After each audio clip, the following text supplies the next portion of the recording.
Welcome to Penrose Learning, where we make understanding easy. In this video, I will show you how to create a contact form using Contact Form 7 within Elementor. First, you need to install and activate two essential plugins, Contact Form 7 and Elementor. These are the foundational tools for building your interactive forms. You might also consider a third-party integration plugin, which often provides a dedicated widget for seamless embedding. This setup ensures you have all the necessary components ready to begin. Once your plugins are active, head over to the Contact section in your WordPress admin panel.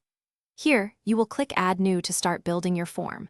You can easily customize the default fields, adding or removing elements like a name field, an email address input, a subject line, or a larger message area.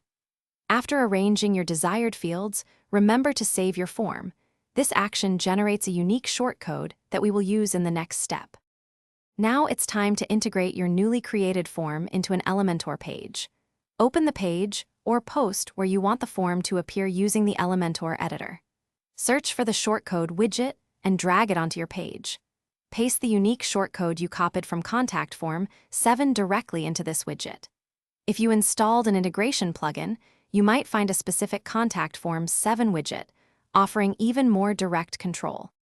With your form embedded, you can now use Elementor's powerful styling options to make it look perfect. Access the Widget Style tab to adjust typography, colors, and spacing, ensuring it seamlessly integrates with your website's overall design. Pay close attention to responsiveness, making sure the form looks great on desktops, tablets, and mobile phones. Finally, always test your form thoroughly by submitting a test entry to confirm it functions correctly. Thanks for watching. If this was helpful, leave a like and consider subscribing. See you next time.